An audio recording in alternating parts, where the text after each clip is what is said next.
बीते कुछ दिनों से देश भर में नवरात्रि का महोत्सव बहुत ही धूमधाम से मनाया जा रहा था, जिसका समापन कल्याणी दशमी के दिन रावण का दहन करके किया गया। लेकिन इस दौरान जो एक और खास चीज रही, वह यह है कि राष्ट्रीय स्वयंसेवक संघ यानी आरएसएस का स्थापना दिवस। नमस्कार, मैं रवि गौतम। आप देख रहे हैं नमस्कार भारत। दरअसल विजयदशमी के दिन ही 27 सितंबर 1925 को डॉक्टर केशव हेडगेवर द्वारा आरएसएस की स्थापना की गई थी। इसी उपलक्ष्य में कल इस अवसर पर संघ ने माउंट एवरेस्ट को 2 बार फतेह करने वाली महिला संतोष यादव को मुख्य अतिथि बनाया और समाज का विकास महिला सशक्तिकरण के बिना नहीं है, यह संदेश देने का प्रयास किया।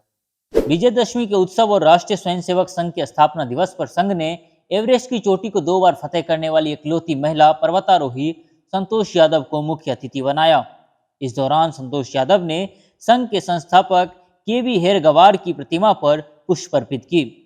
हालांकि इस माध्यम से संघ के द्वारा महिला सशक्तिकरण को बढ़ावा देने का प्रयास किया गया और संघ के प्रमुख मोहन भागवत ने कहा कि महिला सशक्तिकरण के बिना समाज प्रगति नहीं कर सकता।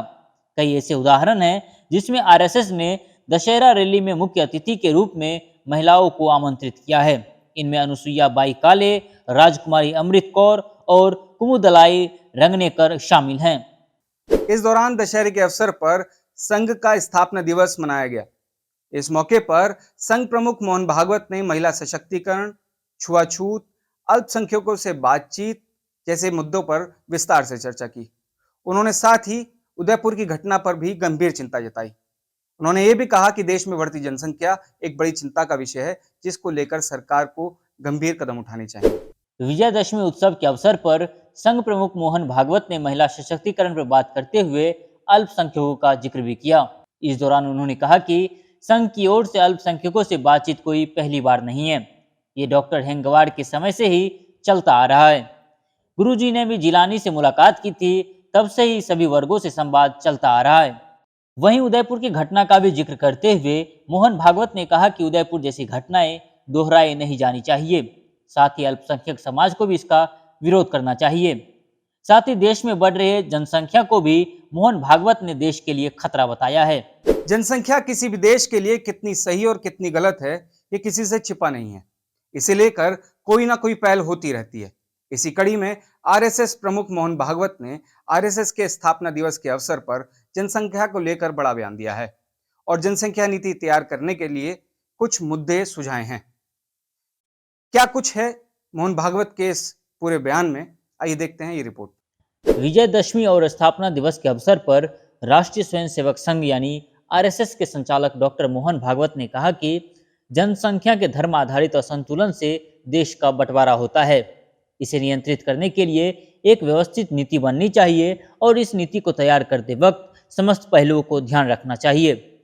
मोहन भागवत ने आगे कहा कि इस नीति का पालन करने की मानसिकता बनाने के लिए जन जागरूकता अभियानों की आवश्यकता होगी, तभी जनसंख्या नियंत्रण से संबंधित नियमों का परिणाम सामने आ पाएगा। इसलिए ऐसा समग्र विचार करना चाहिए।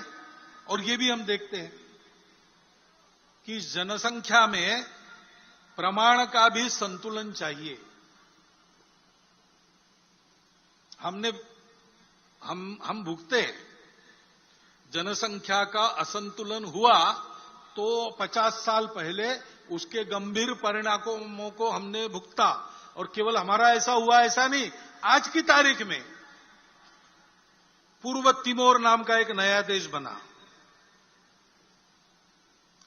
दक्षिण सूडान नाम का नया देश बना, कोसोवो बना। जनसंख्या में पंथ संप्रदाय के प्रमाण में अंतर आने से नए देश बन गए, देश टूट गए। यह असंतुलन, जन्मदर एक भाग है उसका, लेकिन जोर जबरदस्ती या छल कपट से, लालच से मतांतरण, यह सबसे बड़ा फैक्टर है। और जहां सीमा पार से घुसपैठ होती है, वहां घुसपैठ से भी यह होता है। उस संतुलन का भी ध्यान रखना देश हित की दृष्टि से अनिवार्य बात है। और इसलिए जनसंख्या की एक समग्र नीति बने, वो सब पर समान रूप से लागू हो, एक बार बनने के बाद किसी को छूट न मिले और समाज इसको स्वीकार कर ले, इसलिए उसके लिए मन बनाकर उसको लाया जाए, इसकी आवश्यकता है।